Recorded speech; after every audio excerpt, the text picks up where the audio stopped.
The annual 9/11 ceremony was held this morning up at Two Lovers Point, and by virtue of our time zone ahead of the mainland, Guam had the honor and duty of being the first event to reflect on one of the darkest days in American history. The Peace Memorial is a symbol of peace for Guam, which incorporates icons of 9/11 as a lasting tribute of that day. The Twin Towers, shape of the Pentagon, and the trees representing Pennsylvania are symbols of the tragedy that changed us forever. The Laddystone and Dove symbolize resilience and peace, while the location at Two Lovers Point signifies unity and love, transcending all boundaries. The National Day of Remembrance featured speakers from the local government, military, and private sector about how we keep the memories of the nearly 3,000 lives lost in New York, Washington, and Pennsylvania alive and forever hold them in our hearts as heroes. And the emergence of the realization that our homeland had just been attacked. Our commanding officer at the time, a prior enlisted Marine and seasoned SEAL leader, gave us our orders. Get back to work. Continue training. The best thing we could do was build readiness. We would be to focus on being ready, so that's what we did. For me and members of that unit, while we weren't immediately called to go, the horrific events that day would shape the next 20 years. That day was another reminder that as a people that this island understand well, and this region know also well, the price of freedom is readiness. Whether December 6, 1941 or September 10, 2001, citizens, service members, first responders, doctors, and nurses went to bed not knowing what the morning would bring, but they were ready. As we stand here today overlooking a beautiful scene here at the top of Guam, and we think about what lays to the west, we are reminded of our solemn promise. Our promise to our families, our friends, our country, our promise to be ready.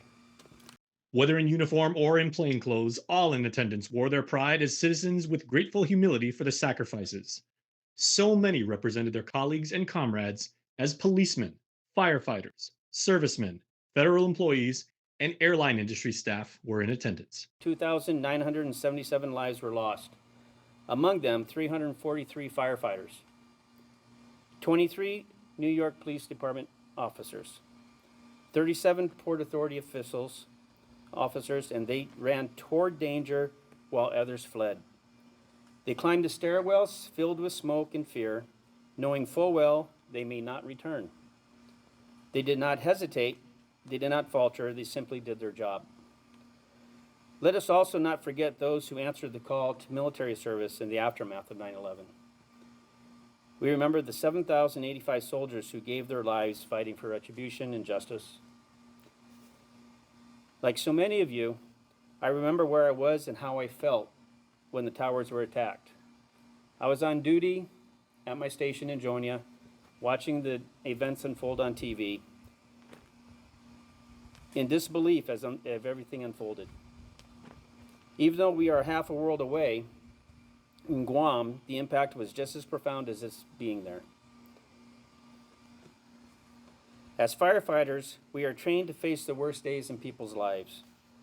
When we come to work, we expect to be called to respond to dangerous situations.